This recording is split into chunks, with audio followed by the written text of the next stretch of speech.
Kokori ke hufanga mo henga hital fatap ko to big fa o atu pe miheni kalama mo ke fa hoko atu ai pro kalama koini pe mo stelek to po pe mi South Pacific Loans ko le ke fatap atu ke ho ek ka ma hata fonua pe fo ka hata glot pe ke ti mo ko to pe ka ngatonga ta nga ba nga hire ak mahino ke lava o atu pro kalama koini ahoni pe mo stelek to po pe mi South Pacific Loans ai ko ka tahaia kuna ko ma main sponsor ia Vipon Media ko fa malo la hia tu ka ting mo tol kainga mo share te ta proklama i fa ma ri ko ni ta ka fa tahai i he proklama i ahoni ta ta re ko strike to bo i he hatani ki he proklama ma ba he ko ni ta fa ko ahoni ko lo fo ko time la he ku la pe nga ngau ku ke fe mo kina pitoi i he ngau ko ia ka ta South Pacific Loans ka ki mo ki ta ko tu fa malo la he pe ka ting mo tol i he ke lava ke mo ke ofa mai o tokoni ki hono sponsor ko ia e kautahango ko ia Vipon Media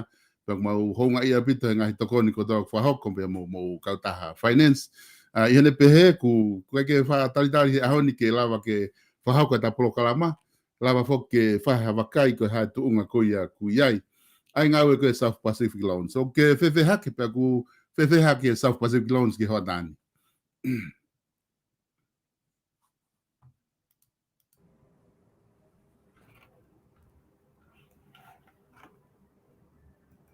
o gongo betari o gongo ma gongo ate kurea o gongo mai okay malo mo ela maria ho iki pe mo lele e tonga ko tope ku mo me amai ki he proklaman hange ko ia ku tataki ki tautolu fai proklama so vesta i he fiatin pe a ko lau ko tapo ki lai so vesta da ke magalo ke fai a fatongia kai ke ngata pe he tokoni pe ko hape me tau yai ka o ko fefia ai pe mo te ma ko ia fa maria i he fefin hange ko ia ku ke fra tokanga ki ai ko tunga fo ko ia South Pacific Loans e tai mini pe hange ko ia ku mo mea i ki mo tol ko ia pe a me make me nusilani ko tunga ko ia ku ia nusilani e tai mini ta te fito ko kalanini neongo ko kolomua a weringa toni ka ko kalanini foki o ku laita ai hono whakalere o e ngai mea i whonuan. Kaua ekonomika mo mea ko tope. Ea i e tunga ko iana lockdown i foki. Pea neongo ke lockdown i pe, ka kua toi ki whakama atua e ngahi mea lahi. I he o kamatai hange ko ia ku ke tonga I Solvestana kamatai me ane afi. A hono ki I whamanifnifi atua e ngahi whataptapui. He nā tau lockdown I foki pe au I ko I revolo tolu. I he step ulo aki, pa ko step hono wae ni pa ko stage 2. Aia ku wawa e ngahi mea lahi, kawa e ngahi wharekoloa, ngahi retailer. Puke pe e whakataptapu I pau ko ia e pau ke tau tui e mask. Pea mo ngai mea ko ia ka ku hinga glave ke ai e Solvesta. Ko e hui, ko e wike e tahaua ko e ngua mai po ko e ki he ahoni. Aho a tata fu ke ni ko aho aki aho no valu ono. Ai lockdown ni ko ia a ogalani.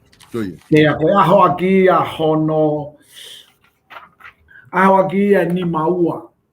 Ai levolo tolu pa mono toki holoki ko ni. Pa ko e whaingata ia life economica ia e fonuan. Ka neo moia o ku kei mahu inga nge pe ai mo ui he paanga. Pa ko kau mo he poupou ki he whaunga ko ia e pureanga. Neongo poesia ia economica. Ka koe aha pe te hu e pua mate Solvesta. O kai te te kau kita he tala noa hamea tatau ai pe he whamiri sias mo e whanua. Koe ka kai kehere hai te nau hoko atu e ngahi whatongia. Ka koe ai o ko poupou au pito pe ki he mea e pureanga.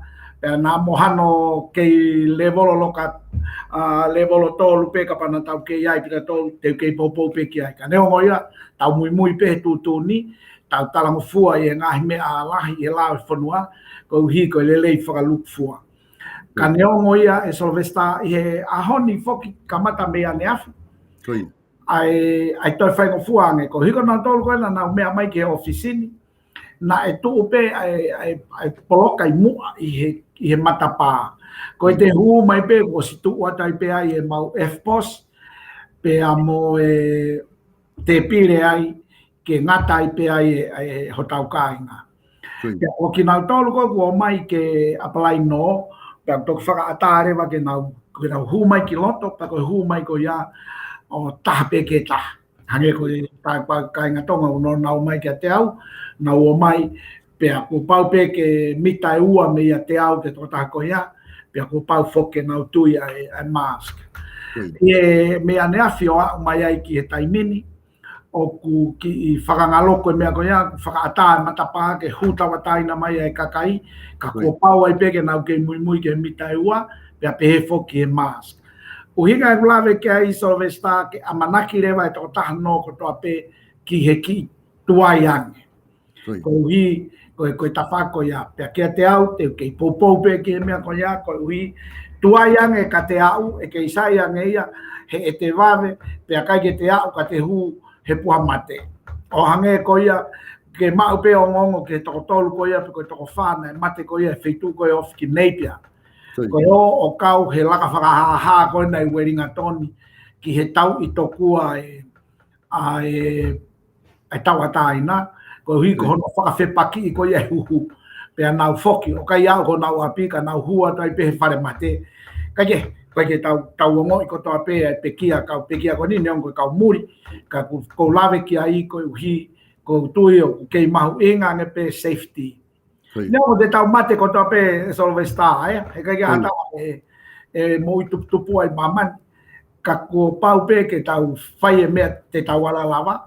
Tau mga poupou ke pureanga ki he malu I e tau moui. Aia kan tu e taimini o toi ki whaingofua ange paku. Tai a mea ko whiawhia I Solvesta. Ui ko no whakangaloku ko ia he whaake Krismasi. Mola. Ia ko whaake ko Krismasi o na tula mau pe e Krismasi ia ke lahi hono kauno mo hinahi mea kotoa. Pea ko ui ko November ni wike ua, aia ko shatu. Ka watu pe ke Krismasi o wofi atu ko ke kamataanga o Tisema o ku toi ki ngaloku ange ai umea ka ke foki o frat o ku fatefito ia he pesete hivanoa o I kai foko hivanoa whakaluku fua pe koe o I kau eligible ko ia ki he huhu e toko 4 miliona ua kilu tahamano ka kua pau pe ke mau e pesete hivanoa whakawheitu Aia ko kalanini o sai au pito ta whako ia. Kai ke. Ai aku tau whakaamu ke mau e PCT, ka tau o tau atai na whai holo e tau ngai whatongia. Neo ngō kuiai ho tau nihi, nau whawhepaki i anga pē nau tui, whawhoi tui tui. Ka koe ngai whawhepako ia, ku tū ngai tau whaingata ia na ia o ni. Kai ke Sylvester, koe tū ngai ia o kuiai koe South Pacific Loans, o ku mau whakangaloku au pito e, o ku mau whakata au pito he taimini o mai koe kakai, te mau kei talanga fua peke lao. Ka koe huinga ki ai, pia koe hui koe ta lawe ki ai, ke lawe at whakarika tai pe, ko oswai e whakarea ki he tare kita e kautahani. He koe hui koe anga maheni whoka e kautahani Sylvester. Koe Christmas ko toa pe, koe ngahi no ko toa pe i Tisema, o koe e mau mea ofa ki ai. Nari. Pea koe mea awha koe ia, kai whaka ngai kau tahe ni ihi. Pakwa ki whakaangai au e nau whonga nau tolu. O nau ai whoki pea koe kau noho. Pea o mai ewa nau hingoa o lului ke mau ai pare. Aia pe toko fia e kau noho, pe toko fia ngeau e kau noho. Koe toko tolu pe ia pe koe toko taha e pare. Koe toi ngā ko toa, koe malo pe. Ko mau tolu o whai ai pe mau lulu. Hange koe ni ke ngai TV la lai whakaloto whare. Ka kua pau pe toko taha kotoa e hao no e iai pe hono kirismasi mea mauto. Pakete au, pe koe haa hono lahi, ka ku pau ange ia. He te whakakau atu ke lulu pe tai mahino. Ke e Sylvester koe taha ia mea ko whamanaka tai pe ko tau kainga, koe paguai whakenia e Sylvester, o kai ke no ia. Ka taha mai pe taha mai ke oanga hane kirismasi, ko masi. Ko Santa Claus me. Santa Claus me. O kuia e me a koia ku higa mo ke me a koe ni ke no, pa so ke ma wa Christmas. Ane ongo ia fai pe ni fa ta mai. Pa koe me a ko ki ai. Ko toki wakai e tai pe ai o lave tai pe ai ni hi ai. Kai ke e Sylvester o ke tu ma me ko ta pe ni ongo ki taimi mo ki tuai pe ko ha ko hi ko fariunga o taimi. Ka o ko tahe mea whawewhia, ko kurea ko nie mea tua tau kāinga. Koe nau tō mai ki he ni ko whenga o rei taha, ke lawa nau whie mao, he? Ka ko taha ia e mea ko tui koe application ko whau mai he motu ani, Sylvester, o ko tui pe mahalo ki he peseti e Hivanima, Oktari. Pea ko taha ia mea ko whia ai, ko hui pe ko a whepea ko te retire atu ki ta me hen. Kana i ai pe ki taimi na te tokoni ai ki ho tau kai ngā. Tau te whito ki ngai whia mau vivi. Wai ni koe mea whakaeki. Wai ni koe no he mari. Koe mea koe ni koe no he whai aho. Wai o mea pehe. Aia ko whia ko te ala tokoni ai ki ho tau kai ngā. Pe koe taha ia ai mea ko whia ai. O ku kei tū mao ai pe ka venga ngā ue ko ia e Sylvester, me he South Pacific Loans. Ka ke ko tau aluatu ni ke Christmasi pa ko tui koe. Lava tu koe e whare area pa ta ki programa hoko koe hui ko teu Christmas. Ka ke o ko uilo pe o ku lahi au pito o mo ua ka ko whabege ki whakawawa tai mea tu e uike kaha u me hoko atu. Me tau teu atu koe ke Christmasi koe hui ke whakahoko atu ke ho tau kāinga. Ai tūkunga ko ia oku ia sa Pacific Loan e Sylvester. Malo pito e stare ki pego tui ko e popo ki mahu inga ia ku whia mau ke mau he kakai South Pacific Loans. Pea mono pito ho whamatala ko e ata pito pe tau proklama tau toria ki ta whinga ki ta proklama e wiki ko toa pe hiri tau whiwhare area. O whanonga toi ke December ki Christmasi te ta whinga pe ki ta proklama e time ko toa pe te ta atai. I he wike. Ke te tatoe whoki mai pe ke South Pacific Loans anai ang. Ka koloki. Koloki ki hanga o whamanat ka koe na angalo. Na aware pe ko ke talamai ko ia. Malo pe te tuku ose ta proklama ko ose ko whamatala ke South Pacific Loans. Ka koloto ke ta alu ke ta timi ko ia na taui. I he wike ne tolu pe iai. Paki kamatala he timi ko se ke ngahi fika ko ke hanga lau mai.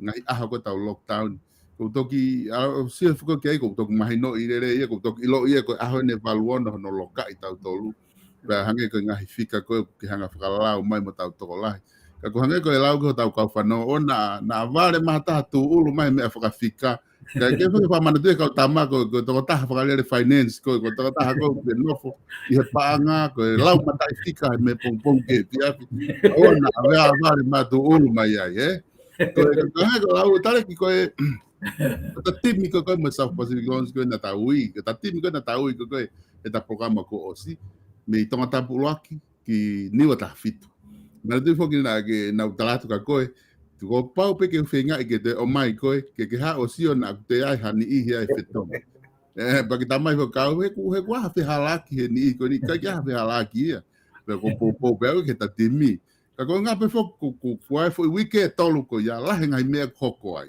la ngai campaign ai ni ia ma ko na puke na tolu ia po ni ia ku ka ke te campaign na ko na taulau na tolu ia ai ku tu piva na tolu ia ko ke na te candidate na tolu na ka ke na te tala se lolo na tolu la na to ai ke u klap ka batonga ana o na ka wa pe na to la langa he fangi fare la langa ko fin matua ka ko nga na gua nga liriu he ta timi ka ki afe tu ki ai ko nga ma inga e ki ta sio ki ai que tau timi ka kama ta be tonga ta pulaki sobre esta que whakamatala ka ko manati ke mea koe ni mahaka tau e tolu ko hiri mai whai whoke ai ku polokalama koe ni me he South Pacific Loan pa au ke whoke tau ko seo programa me tonga o lahi lere pe whakawea he umea ko manako ai han koe politiki mo mea o vare pe ku mai e tare kita koe ne kauta mai ai hawange ko mea kame woko tamai ika ko mena tamai kau mea tonga ko tamai e nau ita ko ui o ke hau ko polokalama politiki ka ku kai ke ka ku o ngā ue a ka ui e panga ka taha panga politiki o politiki au he mea ka ko e winga e launga mai pekune ilo ko politiki au ka ke tua gano ko talange ke motua ke pea tau ko polokalama ko toe kata Não, mas polokalama na o mai ke whakalere pe ko fe mea te usa ai pe ai. O mai na dolo la uma mai pa ko ta haia e solo vesta. He ko programa to ko ni fai pe me office ko ai ni ko na ta la no ai ko no ai ko ho ai ko ta sponsor. O de que tonga ai pe office ko ya. Pe ko programa ni ko fai atu pe me ai. Ko fai pa he ko fai api ko ya pe fai ni ke mai no ku kai ke tau o haka honoria o ku kai ke tau whakaaringa rere mo ke motua ko ma polo kalama o kai foke fatu usia ke hata impau alua to o ta ova paka pau de maho ta ma mi te ngofulu ai tala no to nga ka to ya ko tala no politiki mo ta no me no Oye, ai ko pau ka tu ke ta kai nga so vesta ko na fa no ko polokalama niya mau mo solo vesta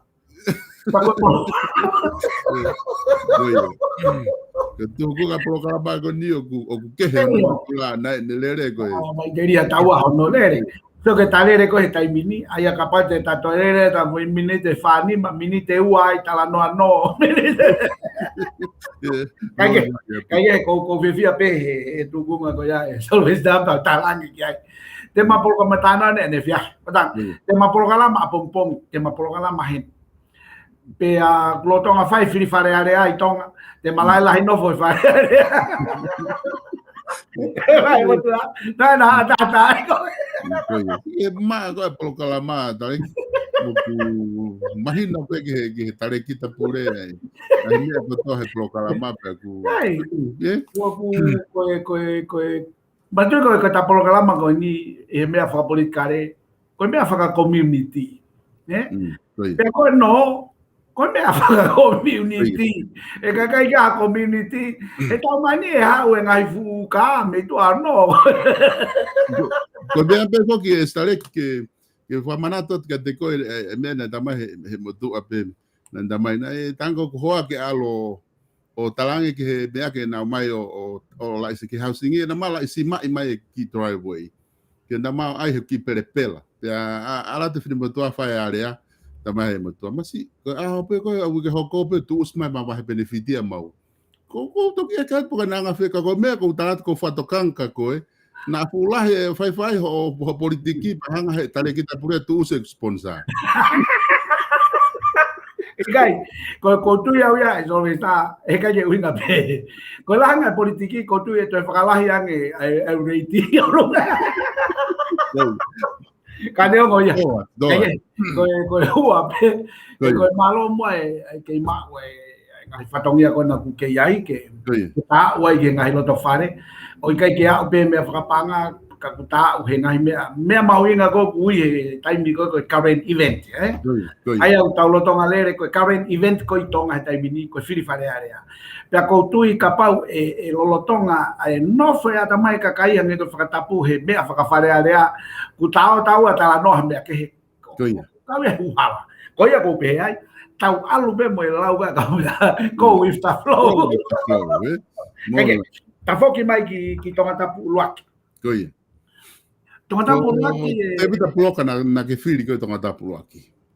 Aia ko e ahoni so vesta kapau e te mata fanga Maria u kau ka ko mila vogo lahi kau campaigni ka ko pe kapau e kai ke ia fanga Maria monite pe ko tusite ko faka o se ta poloka lama te fai ata ia ki fanongonongo fakapure anga meihe e ku tafakwa aku ko hita toki hala i pe u kau ku lava kage ko tongata puluaki ko osi whakamau hi fo ai pe ai fo inati ko ia nei hange ko ka ke pau he ko na ta programa ai pau ai pe ai fili he ka ke to riri uia e mau pau kai ko me ape ia ko whakaofiofi ka po pau ke mau ia e te vita puloka a kolomotua pe ko tonga pulaki o kai to riri e fili ko ia solvesta mari ko wakai fo ke stare ki tonga pulaki na de hanga we mavahe na fai campaign te ta bloca que te frama o foi na ti ai na usi po que na nos pepa na mai ta mau peset pe e ta anima mahal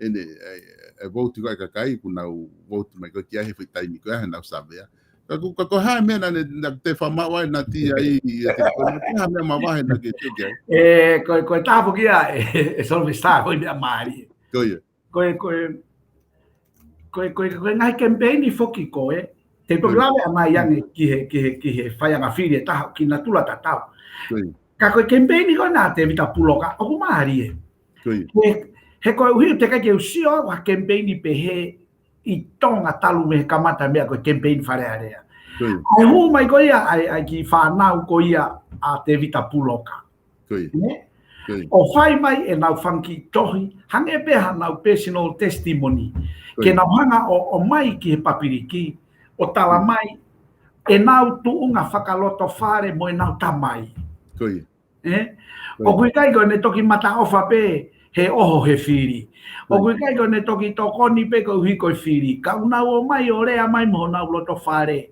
ko e mata mai ko hono na tula ni na mau tupu hake moia pa ko konga whakaosi e ki tohi e tahine ko nina ne pehe ka inga mo whiri he ku tamai ai ako ne tala mai o kune whakapapau e tunga wai ne tamai ka whare area he is the right man to be there ko hui o ku hono na tula toto nupe o na ia paka pau tau sio atu pe paka toi toki loto ki he ngahi mea ku tafe mea i e monu ke kehi ki e wahenga ka pau o ku lava whai horinga e ne toko ni he ne ki i mea pe a ana kua noa ka toi ai ha matawai ke toi tokoni ki ai ke whakalahi ka kehe o ku alu pe talia ki ai e solovesta ko e whihui o ku ke whai ka o ku maari he koe hui pe koe talo e hou mai a ki whewhine koe ni ai koe mahino pe koe tōta pe koe o whewhine ia o te vita o te keke usio aka hatahu ne whakawhepaki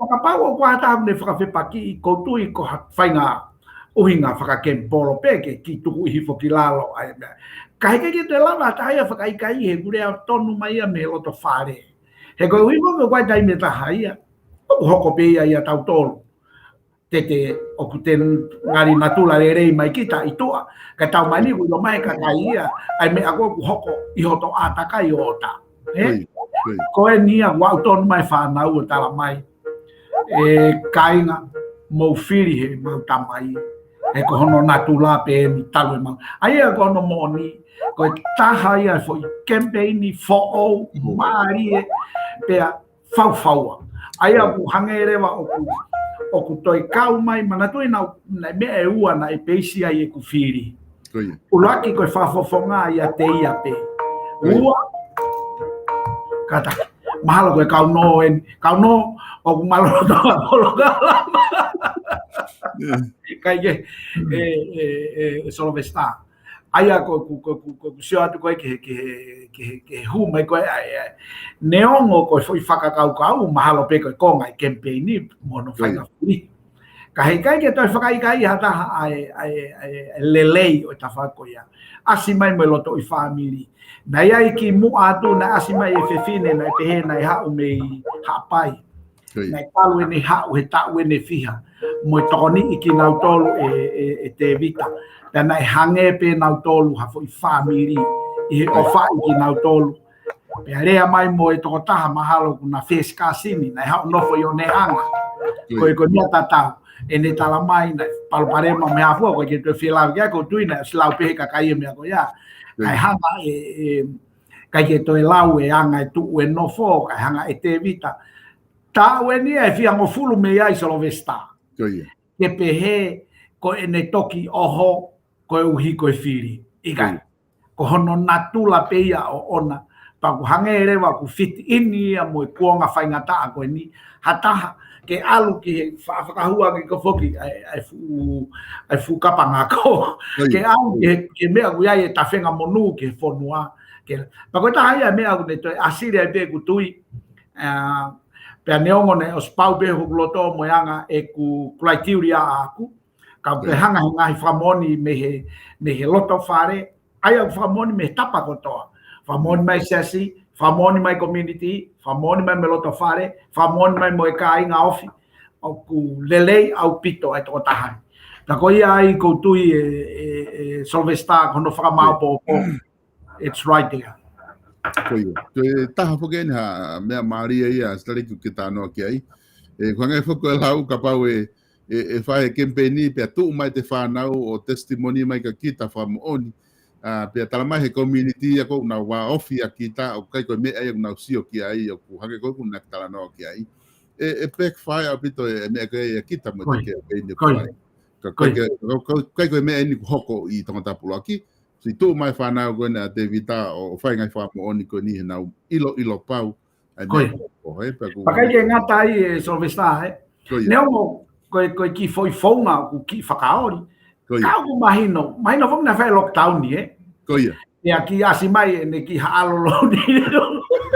Goia. Neo na tula fakaori ka ku tala mai he me ko ni ko tangata kakatoia. O kina tula ia hange ko campaign ko na mapa ko na mi holonga. E ke family pe family. Ai o te so o ku na tula na asimai na ki tataki ngowe. Ai o ku mahino he is a family man. O kuikai ko not only the public figure ka o ku kamata me api. He guia e rea ko fetu lelei taha ia he kamata anga lelei o hamea from home. Paka fe hape kaki me api te hau ki he ngā ue o fe hape kaki ai pe te toi alu ki me ape o te alu ki siasi o whakaherere uolo ai pe te kaurewa he whakahela ka ko suatu ki campaign ko na ko mea neon ko campaign ka o ku naurea mai I he mooni pe koe whehui ko haia e toi tu o talatu o ku loi kurea mai kai ke Mahana tu noko e tapolo kalama pa whakaita hatahia o mahafu mea noi. Kaya ko ba ko soto ko make o campaign ko ia te vita. He o kune ngā ue aki ene pe ko ene ngā ue aki pe ko advice me hata ene kau pou me ne kau wharei kau ku hange ko lau o ku very catchy pe touch o pito ene ai humai ai ki foi campaign ko ia o ku Maria ko ia ku time ta pe o ku tamai taha ko ni ko Brian Tintare une whapapau I mai ia hen tafa aki ke ma o pe se au se firi Ka ta timi fo ina tawa kui ko ni stare ta hoko ki tonga tapua. Ai ko tonga tapua na ke fili fo ki a uhila mo langi fas. I tonga tapua. Ka ku fefeanga ho bakai ki ai ku ko e fonga lo tonga fo tonga tapua ko se mesika. Ai ko se asporriva tonga tapua se mesika na tonga tapua. Solvestar. Oku kauen he whamufonga o kuiai e pesete tolu a margin of errors, Mana tuina o tala atu o koe pea ki he eku whakakau-kau. Ki he eku whakakau-kau koe rei taha pea teu kei nofo pe ai i a uhila moe langi. Fas. Ka he natula e kusio ki he campaign koe moe anga ai mea. Ka pau e mau e Mississika, pea koe he kai keu palapare mai a wai. Ai kone tū koe taimini e na lowa ki he ulo aki, ka mana tui koe whiri, o peisi hango mea e ua. Koe tonga taha whiri a te iape, ka titeiti a te iape ua, koe ne aonga ki he tū whaluk fua. Ai a koe uhinga ia na kuawe ai ki a uhila melang fasi. Ka ki he tū koe e kuongongo i ke whiri ai kakai, o koutui pete nau whiri i a koutui pete nau whiri a Mississika. Ka i nofo pe e ku tala noa i a uhila mela. Ai a koe toko taha pe au tautui ka hataha tene piti a Mississika i he no sea e tong tapua ko uhila melangi ku malo he pite ni kempeni. Ai a koe ta whakama whika ua e uhila melangi. Tonga taputolu ai a koe whakfonga lolo tonga sao si Sovaren, ko ia pena ke hanga whiri mai i he tatimi. Solvestar, o ku katoa e foi toko taha fitu. Koe sea pau taha ni ke te au, he kai toe ala we ia. Pea o koutui pau au pito pe au me he ku me whiri pea moyanga e ku wakai. Koe toko taha koe ni a te ia pe o si sai pe ia. Pea kai ke ngata ai, ka ki he ne aonga ke whonua, ki taim no kone ne hu mai ke potunga au e ako o koutui, o kosi mahino pe pai. Kai ke, mana tui o kai koe kutala noa koe ni ko hakuhanga o malanga i atu hataha. I kai. Koe kuhanga pe aku o malanga i atu e kupoini o uhinga o kou ave ai ke he toko taha koe ia.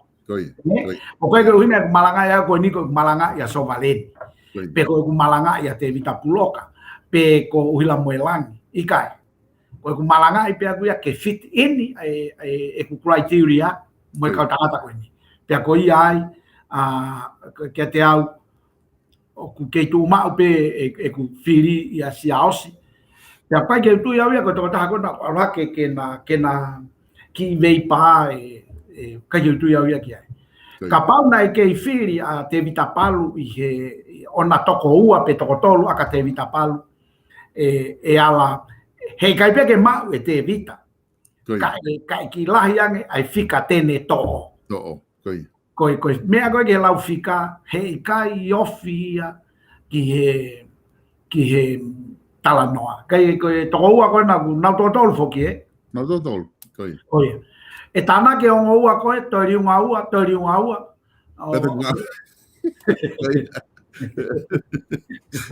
Aku hanga na ke alu ko nofo i tonga he feitu o tonga taputolu ku ke tu malo he ko riunga tolu e ufika pa te kuma o Sovaleni, Solvestar, na ku nofo foki he pota koe o Sovaleni pe amo Mississika.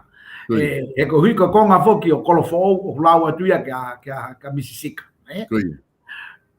Pea koe tala noa ni he whiri koe na ku i tonga he whiri. Se koe oria. E te si o koe ke wheitu ko ta pe ulere holo ai e ngahi floati mo mea pena e whakatai e Sovaleni pe i kai was pea koe e ke atu koe ke mea ko na tamai pena tau ko Sovaleni pe ia. Ko Sovaleni pe ia. Whewhea mea i kai te mau whiri pe matou ia Sovaleni. Lanu mori ata. Ku iyo. Ai au te seo atu pe kita ia ki ai ku kotui o si mahino au pito pe ia. Ma ke me he tuunga koe e kutala noa ki he ongo foi teftoi uhinga. Pea kutoi whakamoni mai pe mo e kakai ia. ko tu uia Koia. o ka te ke tō Koia. Tonga tapu wha, ko e whawhunga lo tonga ko māteni tapu elu. Ko e whawhunga na ta whiri ko e pokam kōsi, ko tatafu tomo moeaki. Io. Ka pau o whanonga mai a tatafu moeaki te wai peko ke hoka tu os mahino ia so. Maria tam. Koia. O ku kai ke toi ririu o ko lawe I pe o ku iai o ngoua me he patoa.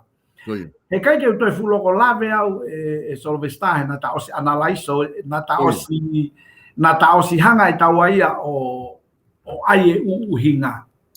Ne? Mana tui ko haikoa. Ko lelei. Pe amo mateni. Na nao mai pe me loto whare e taha koe patoa. Ma koe ke toi whiala mea ko si mahino pe ia. He ko hui ka ta toi whoki ki ai e hange ia o ku toi whoki o toi whainga ko whainga me ai ka ko kusio atu pea kuia o ku ki tama le rei a pito pea ke tonga I pe tonga inusilani a lelei. Ka koutui I he tu whatonga he ko aluko sio ai.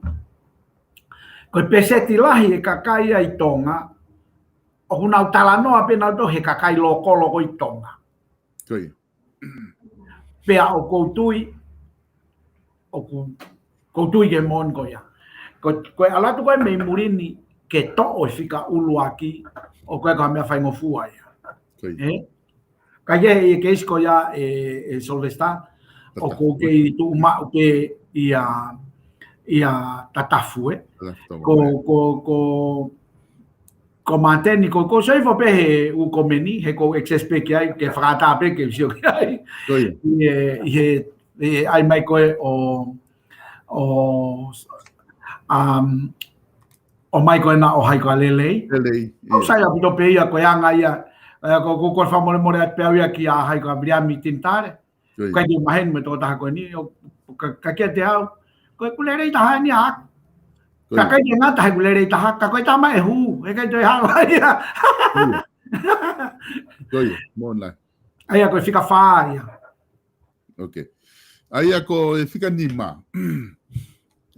ma ko aisake eke ai na ke fili ka koe whafonga fuki koe nia ko losaline maas me patoa.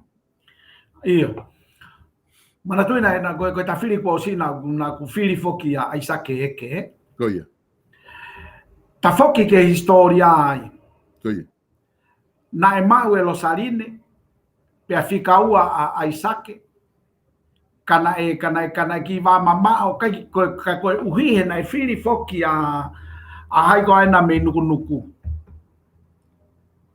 O ani ko akaneti. Weka, Inusilani. Kolotov. Koia, a Kolotov. Pea koe fika lahi ana e whiri ki a Kolotov. Aia koe sio atu, koe konga lahi e fika ko ia e aluhi foia ki a Isake. Pea koutui, pea ki he rei, e kei fiti ina e pe mo e kuongo criteria e ua koe. Koe papofonga ia te ia pe, mo e tu aunga ke whanua mo e whalupfua, e whika luaka e te Isake eke. Koe ai, koe whika ni maa heka ke te ririu e whakaukau me Isake eke. Koe whika ono fuk toko ua pe, koe whafonga lo tonga postei, koe ia pena ke na tahanga whiri he programa kuosi. E kei tu maa pe ia e Solvesta, Koe ia. A postei, ka kei tu e whakamena ta talanoa tau ki ai. O te kei peke te ririu e whakaukau me ai, me anga e panalaiso, kia moe timi, o kia te ia pe ia te ia, sai apito pe ia, pia ke hene aunga ke wonua, o sai apito pe ia. Heka ke te ririu e whiri, pia mea postei. Tonga tapu fitu, ko whafunga lo tonga ku os malolo, wona whaasia, ata sea ko ni, aia ko e sone sengstar saulala ko ena ta whiri ko he program kosi. E kei tu mau pe manatuina ta whiri foki he mea asone sengstar saulala, pea o ko kei tu mau pe ai i a sengstar, aia e whikaua ke peki ai a piveni. Piveni, koi. Ka koutui e kei mau pe sone seng star saulala ai a tongata fitu. Ok. Ko tongata walu, aia ko tongata walu foki na tawhiri, ko whonga tonga ko se mis whakahau, ko ia pena tahanga whiri. Pakane tu ko ni ukto e holomui e whawhonga patoa taha, ka lere toko taha pia se mis. Eio. Aia kone aia ke tu toko taha pia a mis whakahau Ana holomui mana toko ua. Mo e batamo ko e whausi Ramsey, pia ko e weekend lewa na e holomui ai a Ramsey pa ne koringa no kaupopou, na foki pe ka se mis whakahau.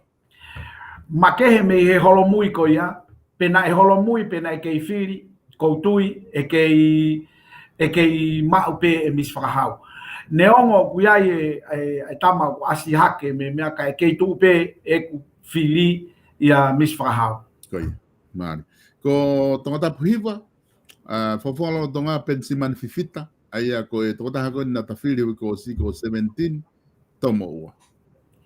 O kei tu mau pe e ku whiri ai, Koi. Solvesta, o kai ke ririu me ai, o ku kei tu mau pe e ku whiri i 17 tomo ua. Neongo ko alai fo ke kautama ko he umea ko pe kirika ko na background me ko tama ko ni ko ke wilo ka ko fama popo pe me anga ko na campaigni o ke ko na campaigni ka ko na background ko na o mai aya ko faka ma popo ia ka to ka tama ko ni o ko wange ai mangala hita hama tama ko ni pa ko ke tu ma pe ai koi tonga po fulu fo lo tonga ko pare mia tai nimi aya ko pohi batu entoa ko to ta pena ta fili ko he programa ko si o ko tui ko tana ke ko to ka fili ko e to e ke la ka pe ka fili a pohi va he to nga ka fili ko pa ko ke wange pe e fika ro ki ma pohi va pe o ko tui ko le ta pe ia va he na ko ni ko pohi batu ne to ko e wa ta hareva fo lo tonga te vitala mau ko ia pena ta fili ko fa fon ko si o kui kai ke to fa riu me ai Solvesta me ia te vita lave mau neongo o ku ngau e hake ai pekete au ko te vita ai ko ni tama a fusmalo hi Daniela Daniela fusmalo neongo ko tampe usai ka ko tui e ke lere yang e pe a te vita lave mau koi pe ko ai lolotonga ni sai tau nofo pehe ni sai o te tau te hiki ke tai mahino. Koi. Ko hapai tahaua. Ai ko hapai tahaua o ku whawhalo tonga ko mo are whinau kana na tawhiri mai toko taha ko mama pare tua.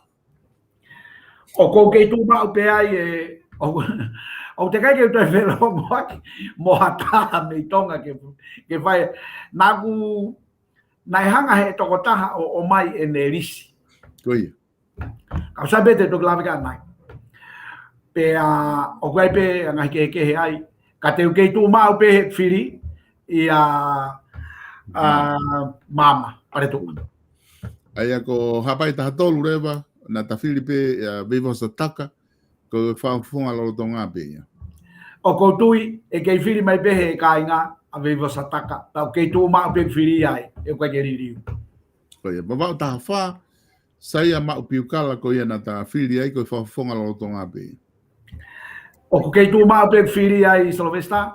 Neongo te toki ki whakamopopoto ana iange ai ko he ko wi ko ai e ngahi risi o ku o mai e ni ka te kei tu mau pe e ku whiri pa te ko o se ko e tatala noa te o atu ai ngahi wahenga ai ngahi whaianga whiri ko e o ku makatuunga i e pesete tolu e ala hoko ai pe ana mo e ku whiri o ku tui ka kei tu mau pe ta wha ia sai a piukala.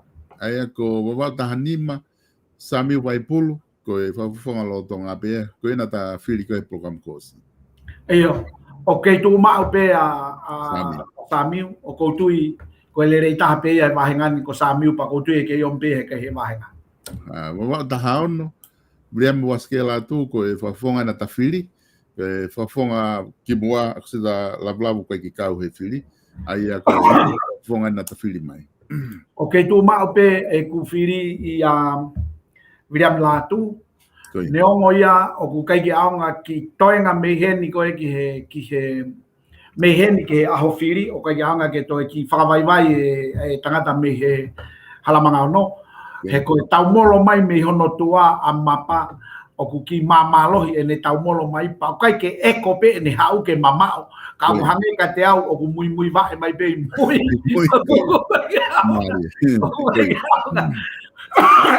mon la ya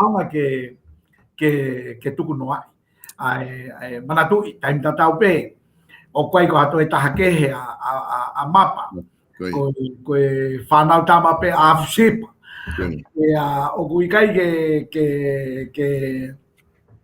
ke usio atu o ku wamama aia ko o ku iai foke ki polokalama o ku wha omi e he sipoti ko tala mai pe na hanga rewa o mai ki foi whakaukau ko mi o te ke over excited pe ke tuku noa I a miniti whakaosi ko ina papa foki ko ki he ulere ko he sipoti tataha ia ko ofi ke te pipe a hike ni mai a mo fia o whakaukau me pe ko toi pe foi manga ta whakalaka hake ta mai a ko o ma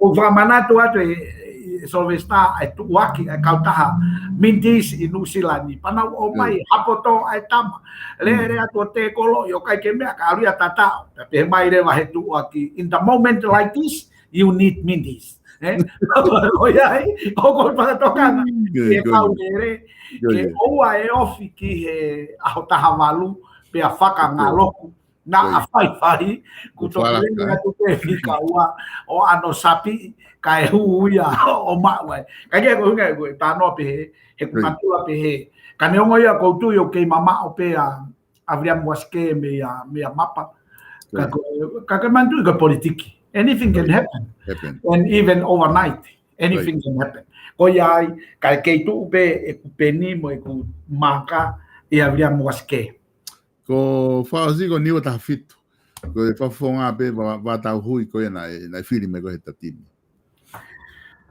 ko timi ko tama ko ni ngari o kuririu e whakaukau ka toa e ulaki ke tahaono na utalatu swingi pepe a malohi ngai mata au na uhekai ka o ku kei tu pe firi I he eta ko tama ko ni ko tui e aluhake a fe ao wakata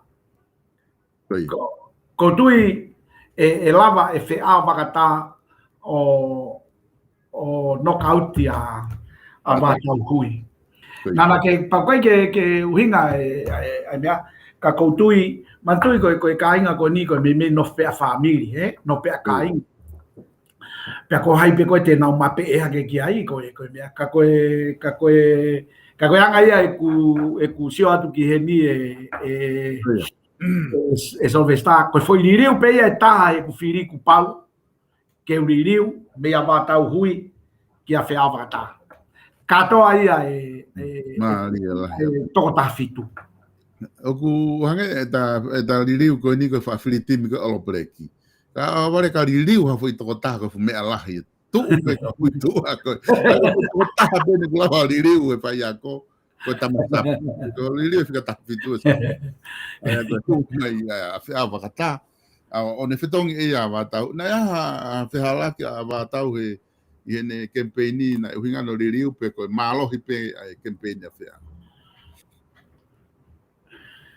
kapau e hala e whaka e ku koe nau se hifo he ko osi i he ngahi tuku aki i pe ne ongo ku manatu na ta ko toka ngau ke he koe ko campaign ni hata ka koutu yo malohi e foi mea ko ia hange ka ku ta hanga he mea ko ia o liliu e whakakau ka nari ko ngai liliu e fai ko uhi na talatu foka ko tama ko ia te ia pe ua ko ene aonga ke community kai taimi tatau ko Koe mana tui na talat ko koe ai fili ko niko na uhinga ko tama ko ia te ia pe mone toko ni he community. Ka koe tu koe ai o tama koe na tula tatau pe na ua koe me e malo ia e fili fa family. Koe tau pe koe family koe tene koe ne fili koe ia va tau hui tene o ngoi pe a vakata. He koe me koe family pe. Ne? Ka ko hai ko ia i he ongo tama e tokoni ange mo faitotonu ange mahalo ko ke anga hono whakahoko whatongi ake ki kāinga ko ia e lahi e mape e ki ai he kumeme ko e wangi nofo tokosi i pe he ko nofo pe a kāinga pa ko e nau pakwana tula pe ko te siki pe mo tu kai ngapana e toko lahi ange ko te siki pe mo tu ako ka te awheke ke mo tu ako e ko kasini pe Mona. Ko tui mahalo ko ne maui e ta timi ki whare area. Ko ho peseti ko e tolu ko e margin of error. Ko e peseti tolu ko ia ko whenga hi wahenga ku ke whakakau i ngari follow in ne peseti tolu. Ulo aki pe ko whikaua Ko ia. Tota pua. Ko tongata pua. Ka koe margin of error ko ia kai ke winga ia e to ala fi ko fika ko foi toko ua pe ko i olunga ko na ua pe ka kai ke pe ke to ke auta Mississippi pa to ya ta ikai ko mahino pe ko Mississippi pe amo uila melang aya e he tafaki ko ia mana tu i foki ko u analyze o kai ke fa tala tu he ka analyze ia pe ko hai e to ai e na margin of errors ngo kai pe mahalo e na ngai ka kia te auia, ko talat pe auia, ko uhi ke maala pe anga e. Aia ko tongatapu luaki, mahino o pito peia. Tongatapu ua, oku iai e peseti ko e, o e doubtful, ia te au pe ko hai, iai, i hemo tama ko ia. Tongatapu tolu, pau au pito pe, tongatapu fa, pau, tongatapu nima, pau, tongatapu ono, fitu, valu, aia ko tongatapu valu. O ku toi to ai question tauti ai hiva hongofulu tataha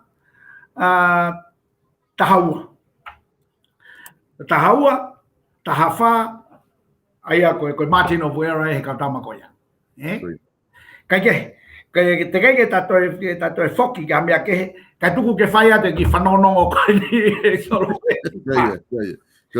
Koe hange pe ni whanongonongo whakapure anga. Whakatulo mo i tonga ko toa pe ku mo mea mai ke polo kalamani. Kai whakahoko atu e ola o e whiri whare area ki he ua noa, ki he ua noa ua taha, ua noa ua nima. Whaenga whiri tonga tapu uloa ki, kuma uia e te vita puloka. Tonga tapu ua o ku te keke whakapapau iai a uhila mo langi pe amo bisika. Tonga tapu tolu, siao sovaleni. Tonga tapu fa, tatafu moyaki. Tonga tapu nima, aisa keke. Tonga tapu ono, poste. Tonga tapu fitu, sengsta, saulala. Tonga tapu valu, misi, whakahau. Neongo, whailonga wheu i moeni.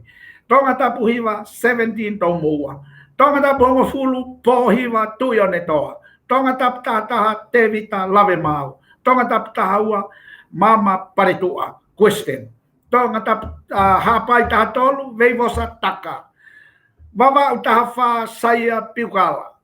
Wawa utaha nima samiu vaibulu. Wawa utaha ono viriami waskela tu. Tonga niua taha fitu fe ao wakata. Kainga koe ngatanga ia e ola o tau whiriwhare area. Pea e toki whakahoko atu hono whakaofisi are mo hono whakatuku he pure angatonga i he wike kaha uka koe tau whiri e ni ko sima, ta koe ni ko whakaha atu e solvesta, koe tuunga kuia e tau whiri, pa pahuina.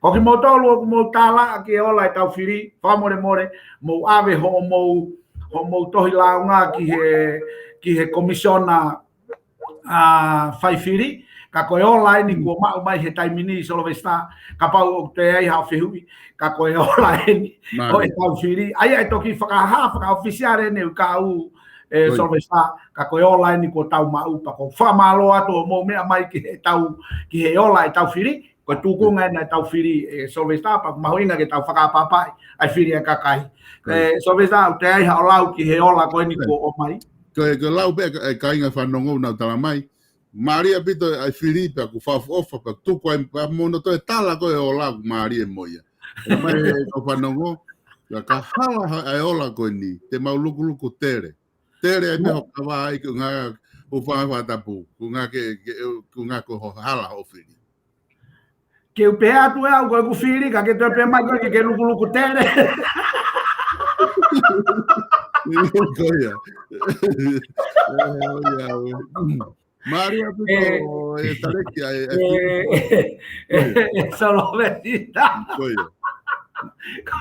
Koe ola foki eni katau tari pe ke huke kahau ko no moni e ku hange ko e tau tu ko e tai mini ko lau ko ni ko ai matua ko lau ko ni ko ai matua ko ni ko ki hata ko o toko to ale ma ki pa ka tu o ku fe ko malo pe si lau a mo lau po ba ku pe tau mea ko malo pe si lau a mo lau po ko Tavalu pena he wike kahau pe atau sio ai Solvesta ko wika wai pe na ia ki na servo na hato ta mai fili a ko tu ko Filipeni a ulu alo me he kakalu ko Maria ko ai ko me tatau me tatau ko ke ai ko me ape ko ni ko maka ia tu ko u fai anga Filipe oku oku fai ai koe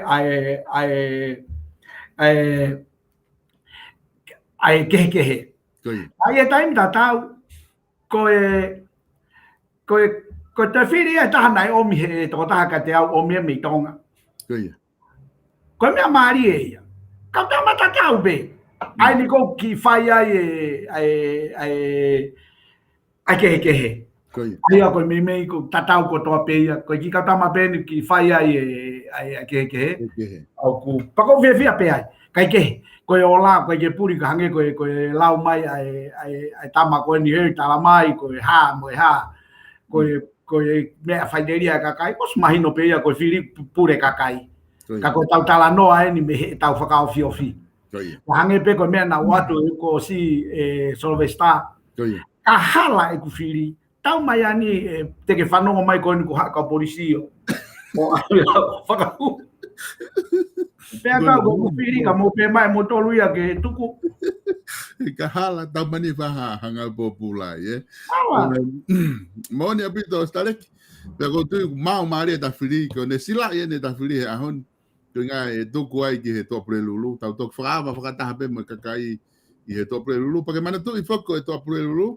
Te mau te whahokot miheni e live at pe miheni whi aho kakato me te ulere pe pongpongi au ke te osko e whiri te ai po taimi ko te ke ata ai te ke hu mai ki pe ta ring tatau pe o hu mai ki loto ke ta te ki sio pe ai o ko ki te ngai lere pe me apa lere pe me po poke kakai pe hu mai me kau tama analyze whiri ngai wahenga ko osi ngai ata pe ke lava ata pa ke to ki hu mai pe me loto ai o fa ki analyze loto ngai wahenga ko stari pa tau ki hukito kai lere pe u ka te tau la kolos pe ki tonga o ki o stari Katarina tohi ke kolosen ke na ureti o whahoko mai mi ai ke koloa pe ke ya u katoa e whiri ki kakai ke na whanongo ke polokalama ka tapuke mai ke South Pacific Loans te a me i South Pacific Loans ke ta whakaosi a ke ta polokalama ai ki mua ke ta matoko malo pito Solvesta ko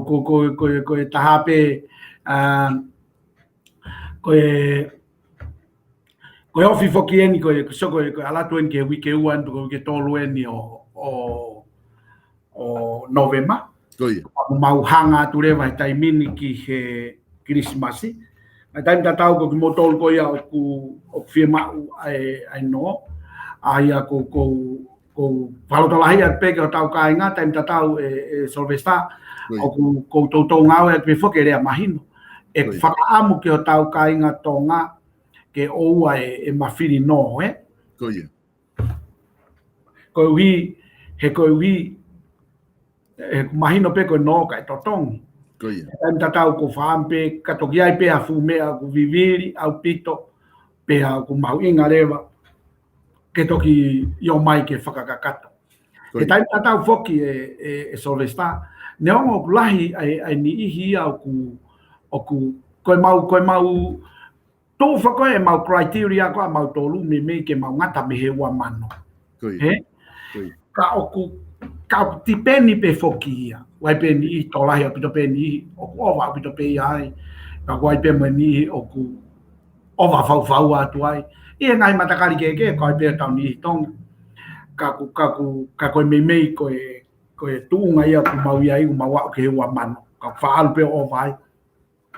Ko hinga ulawe ki ai, mo tolu ko ku mea mai ka ku mo wongo yo ku owa te ke whaingata ia hange ko whanga pere ako ia o te ke whaingata ia i hatono no pe ke whakaukau ai o ko mea ko ku kuretiti o kovi ko mea ko wahenga ko mea ko kai ke ha o ko hinga e mau i heni ke mea mai pa tau si o ke ai ko ha mea ko e ala lava he ku wai e lau mahino ko ia e Solvesta o malava ke fai hame aki he mea kotoa pe. Ka talanoa i mosio, ko hui o kutoi ki o kutoi koe mui i pe lao he taimini. O ku fu fai ngā ta au pito ai lao he taimini ko hui koe ngahi uhinga kehe pe, ka tau mua foke ai pure anga e nau whakawheka mai lao he taimini ke malu ia ke kakai, Pako sio atu ai pe au ia ai uka ia hano kou. Ka koe taim tatau koe peseti lahi koe ka uomi koe ia o firma useniti e Solvesta. O kulama pe e nau ngahi firma. Tuku kehe pe ai ngahi firma ue ni o ku mahino pe ia o kai ke lava. Ka koe uhi te kalatu mahino pe, hei kai ke lava e mea kotoa pe. Ka koe peseti lahi taha o mai geni angu lava e nau, avarisi peseti hiva nima. O lava e nau no. Pea koe taha ia e mea whakawhiwhia ko hina ege mai toko taha ka te au. Koe hae mea ko whiwhia taha ai he ngāu he kau taha no ko nipa tanga. Koe mea taha ko whiwhia taha ai. Ulo aki ko hano na ikai tari ka na ikai peto tonia ke tari. Pea mo hano na e tari pa na e ton pea ke tari. Aia koe no whaka o kuongo i taha e he motuani ko hano na e pehe na ikai to ton ke tari ka alo atu ia o tari. Koe anga ia e whakahoko whatongia me heni e Solvesta, pea ko popak tau monu atu ke neongo ke ilahi taimi me heni ke Krismasi ke whakahoko atu ai popak tau monu ai kau tahani. Ka o ko whiwhia pe koe uhi, koe anga e tau whanonga atu koe ia i he taimini o ku kei ata o pito pe ai ongo waa i he waa whakoni o ko whahoha atu me ai i manueringa toni o ko iai. Pea ata au pito pe ki ata hape ke hapa, tau tai whito ki pulelulu mo whalaite. Pea koe tōnaki koe ni o ko ngā ue ai. Monite mo tu site o kai ki o ngā ue ai. Pea koe hinga pe ko ku whatongia. Pea o kuika ke tuku ai e taim tatau pe ko whahao pe ngai monite ni, ngai tu site ni. Kia ngai whie mau o ku usio atu e aonga pe ia ke ui hen. He koe ui taim tatau ke tongai pe Solvesta. O ku iai whoki mo mau kaure ka tonga pe hen. O paia lau kau pouri, pea mo ana lesi, pea mo hine moa tupo. Ka reka tonga ko ni whanau ko toa pe New Zealand, ka sai au pito pe na ure whakatonga. Ka ku iai pe taimia o ku loto ai pe ho tau kāinga ke na uoma i pe ka te au. Ko i mahalo pe, ko ki whakawhaingo fuange pe ke tala noa, moanga ai uhinga pe.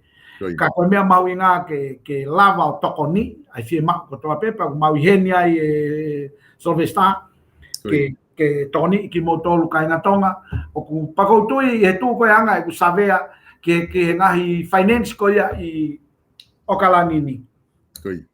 O ku kau e South Pacific Loans, i he toko lahi tahai o tau ka inga tonga, pea kai ngata pe i he fou he ngahi tua ke ka ku hu mai whakoeni ai vipon media aini o ku ke whakatokanga o ku ke ouna pe ko ia o ke tokanga i hono whakaau e tapolo kalama ke ngahi loto whare. Aia pa mo pehe ka wia mea whakawhiawhia ai au tonu ke ngahi loto whare e tatu aki. Ko ia ai Solvesta ki mo pe whakaosi te wau pe ke watu e mau fika. Ko hui ko fika foki ko ni ko e fika ia e whakamui. Ko taimi pe ke ongo ia i o ku ke tolalo. Ko ia. Para tu ia starek tupo. No valu ngeau, valu, hiva valu. Ko e nau o mai pe background me mui. No valu ngeau. O si ilo he toko tāko toa pe New Zealand. Ko taila pe no valu ngeau, ko e fika tai totongia. No valu ngeau, valu, hiva valu. O 800, 88, 98, 88. Ai pe ko whatala tu, it's always easy to remember and very hard to forget. Pe au hepe, e mau whikamo, e mau whaiwhatongia, e Solvesta, it's always easy to remember and very hard to forget.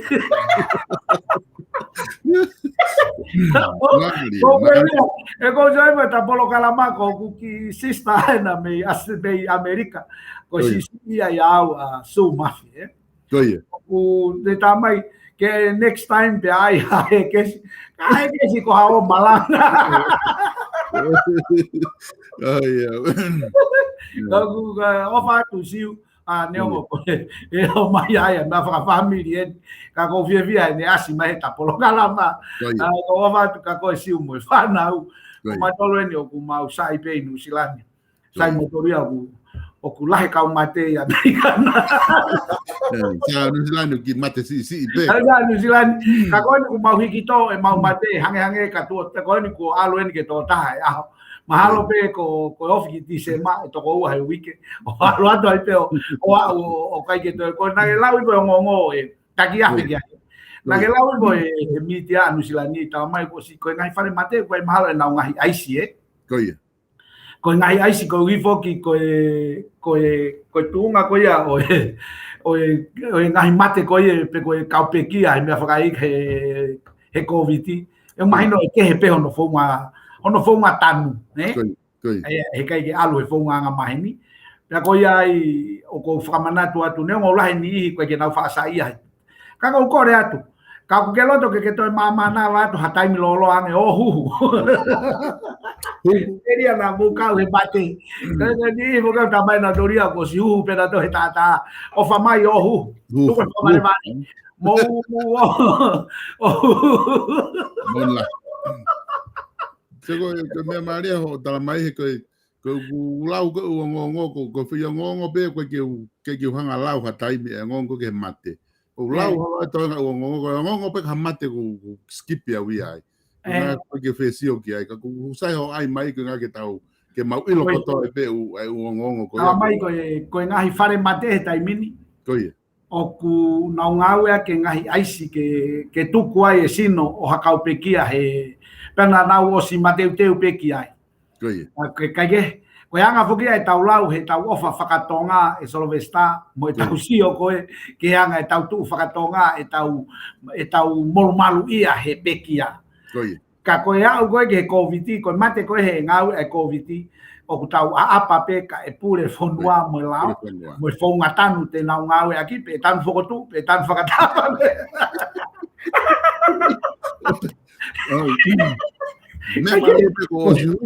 me mare pe ko o siu ka ke u ka e fa inga tanu ko ya pe he tan faka ko ulo e tan faka lele pe ko nga ko si mau mo me ko natula me ko ya me ia pe te ka ia ka lota ka ke ko whakahua pe motor ko ia ko mo me mai ke tau programa e to ki whakatata fea tu mo lau mate ko na tala mai he tangata wana programa ka ke o e wha lau mate he ko hui ko si huhu tu o ua ia pe a te iai foke foi huhu e taha o ku teu mai mo ia o vami ni ko pusta ko me at ke ko foi hu to ku ia ko eni hanga ia se e covid pe alu ia no foi vao kai ke te o mai ka kita kai ke ko hanga ia na fa hu ka ko mate foki ia Solvesta ko me ia si ho vai no mo te tau hu ka pau pe mate ia ke ha ia pe ne mo ka kai ke te hu ka kai ke te mate kita kai pe ke te mate kita kai ke ko re atu ki he ke o tau kai na me mai ko konga ia e tau whakasisi ha tau no ko tau lere e tau sino ke tau mo le rei mo kaua i mo huhu ke whakateke te kato e nota e mahino me nota e uhinga ke toki ai anga he mea oku mahuinga nge ko ina tamai ya manaka la fi wi fi hai mate ko fiela e ko tama kwa lo novo e kau apo pa ku mai pe anga ka apo i mate Oye, porque eso que saca tampoco que lama ko wilo pe ku ke mo pe ko hu mai vai nga pe hu mai mo fa ka Aquilo solo está. Aparte estaba inga petamo estaba kata na kawai kata po kalama ke atawa kata totong e po kalama ke tava inga mo ta fiefia kana o mai na do i ta mai mai mone lau ga ka politiki mas pa tu buita Mai ta mai ka kai ta mai ka kai ai bege mo ilo ko mo fa tangata mau teringa ma kala mai ko ya ko ta fa tangata na teringa que tava mone fehu i koe a tinitini koe he na koniseti mea ai ha kai ke sobre esta fica framowi ai na pe koe na kutu umai background mai koe no valvalu hiva valu 0800 88 98 88 mas sigo te lau koe mauloto mea koe aku te hange ki tai koe o te no foi maha niua moha 88, 88, 0800, 88, 98, 88. Oi ai oku o atu ai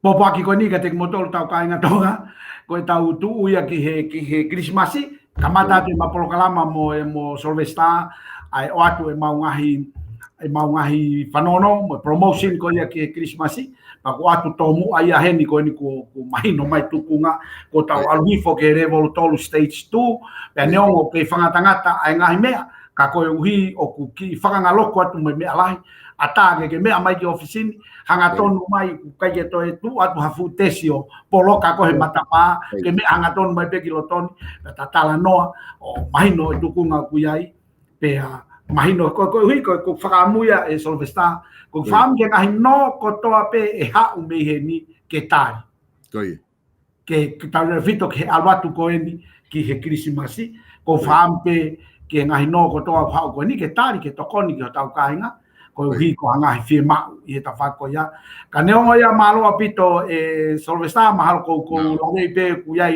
programa hoko mai patawange ke kakai moyola ko ia ai firi na o siu ya tu o te mo mamahi mai ko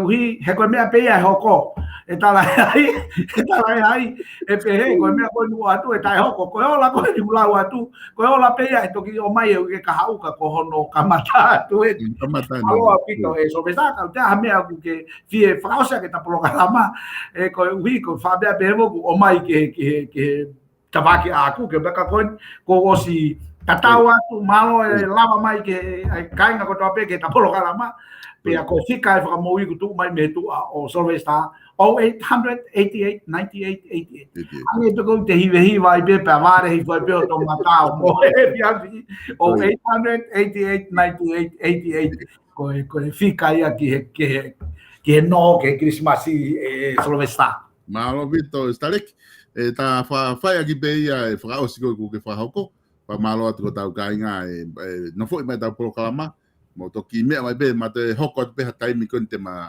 hoko ta ngai proclama lele ke tau Christmasi mo fa manato da be tau fika ta malo ko o si be ta proclama stale kita to ki filonga ke tai mi hoko mai o fa te ko ba mo ngau fai hena malo apita malo